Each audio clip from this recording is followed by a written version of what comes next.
Good afternoon mga Karakeroy. So, Montero na naman. Montero na naman tong check natin. Yan. Tingnan natin kung ilan ang karga.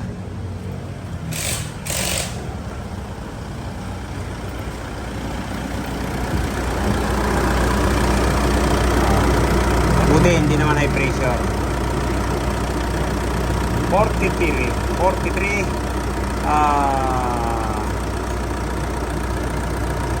215.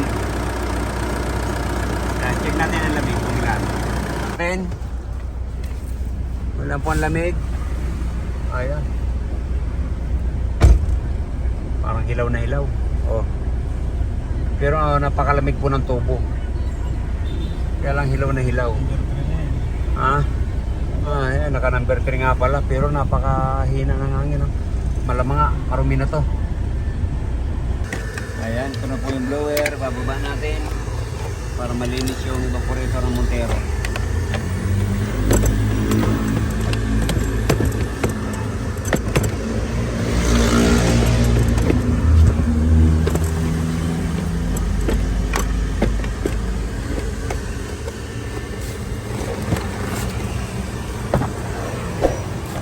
Ayan, yan ang unang babaklasin natin bago yung evaporator. Ito na po yung evaporator.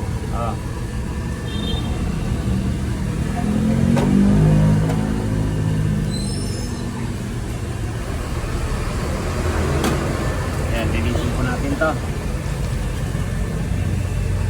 Dumi.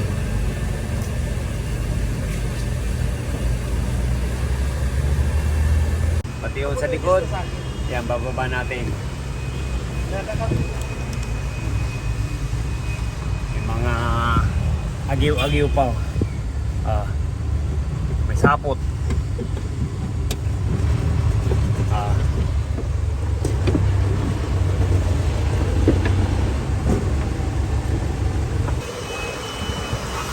Salin mo yung pang-classing para malinis yung evaporator or matanggal yung mga langis-langis.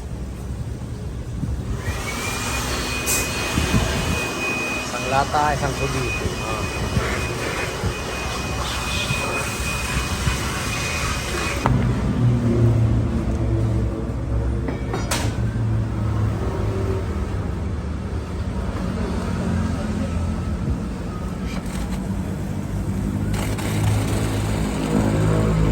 Ayan, malangis nga po.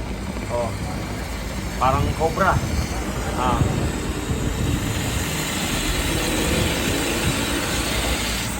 Langis po yan, yung pula na yan. Para mantika.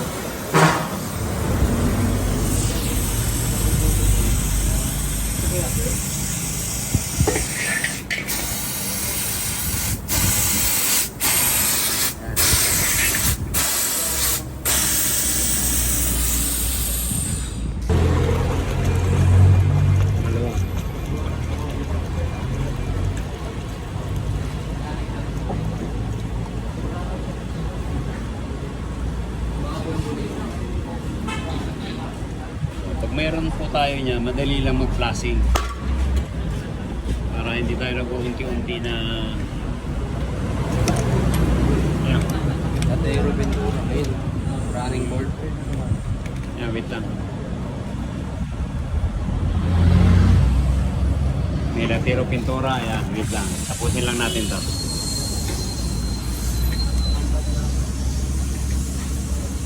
Ayun. Sir, diba? Pagkakaiba ng dalawa, langis ang tinanggal. Dahil napakalamig ng tubo. Ang lamig lang sa loob, 24. Yung iba yung nakakaran. Grabe. Yung dalawang Montero. Ibig sabihin, malinis po yan. Ayan, parang hinibra din. Ayan yung una. Ano yan, langis?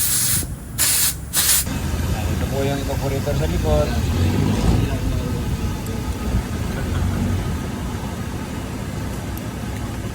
Ito po, nakikita nyo yung paggawa. Ipa-flashing po muna natin bago linisin.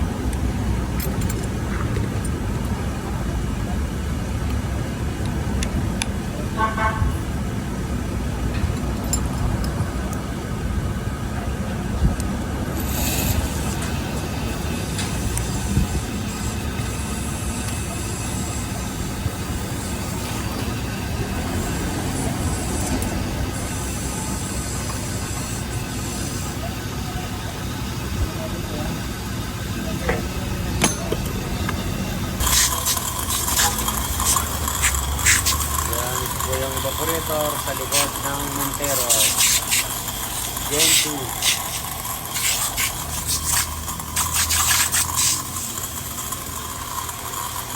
Tama na, Jay.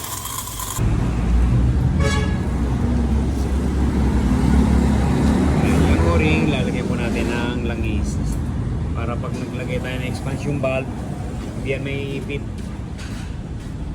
Welding mo na. Buti magaan. Ilang spot? Hindi pa. Ah, Wala, Hindi pa. hindi mo marin na yan. ha? Hindi mo kaispatan yan, di ka umikot yan eh. Marin na yung tagusan. Ah. Yung ba yun? Yung ba Oh, doon? yan na yan. Ano yan yan? Hindi yan. Kaya nga tagos yan dyan sa kabila.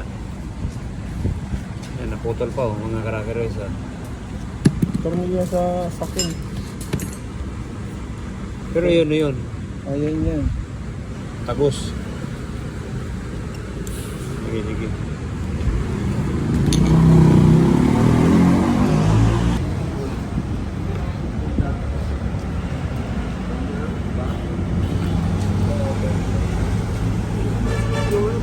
Buti na lang.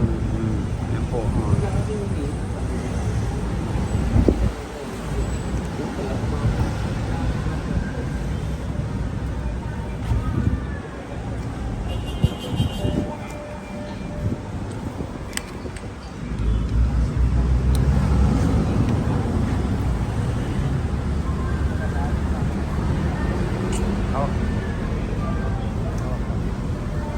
Ito.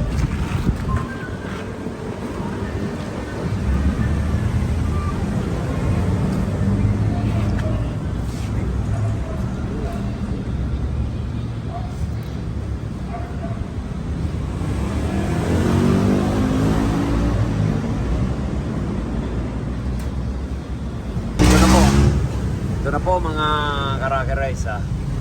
Naibalik na natin. Oh, yan na naman talaga ang mukhang nilinis. Sabi po kasi isang taon pa lang nilinis. Kaya lang bakit ganun ka karami ng agiw. Oh, yan okay na. Linis lang at saka flashing. Naalis naman yung mga langis. Okay, liligtas na lang tayo. Ayan. Basta po tayo magkarga ng preon, lagi tayo mag-charge ng compressor oil. Kaya pag nag-vacuum na tayo, yan, kanina pa niligtas yan. Para siguradong safety po yung compressor natin yan. Okay?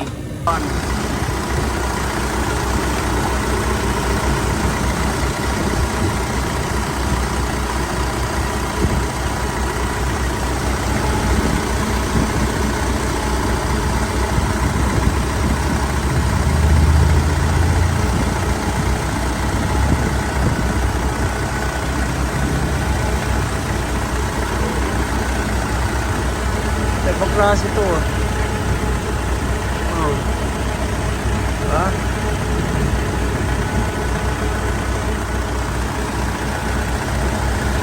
Okay na to.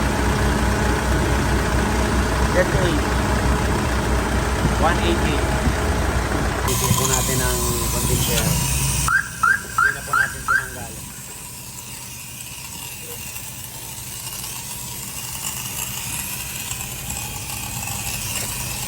Tapos parang galing sa kanal.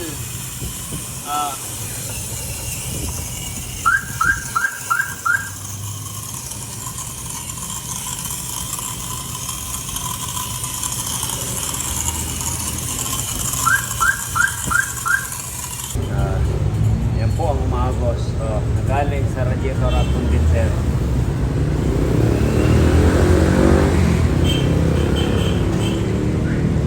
Check po tayo ng lamig. Kanina 24. Ngayon maybe na. Sabi ko nga baka mag-gis lang. Ayan, Sir Frank.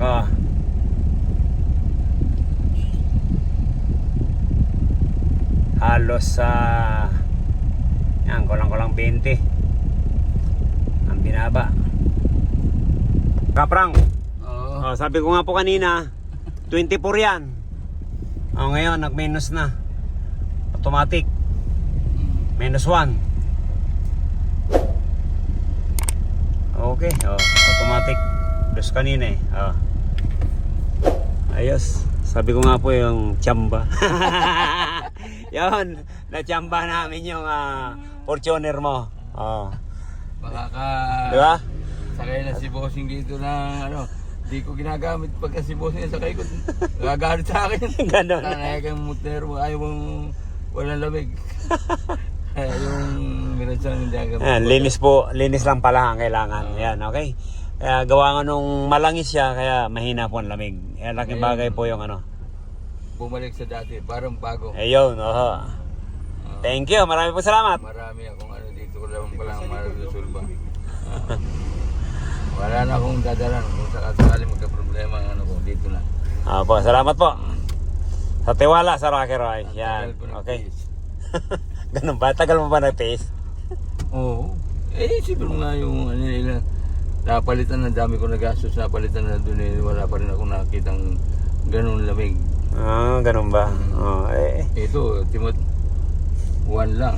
Sabi ko nga sa iyo, wala kaming maliban sa cabin filter, yun lang pinalitan natin dahil talagang sakal na. Kahapon kangin puro na punta ko dito, may pawis pa ako. Sa amin po, tsamba lang. Okay. Maraming salamat. Maraming salamat ha. Okay, thank you. Okay. Okay na.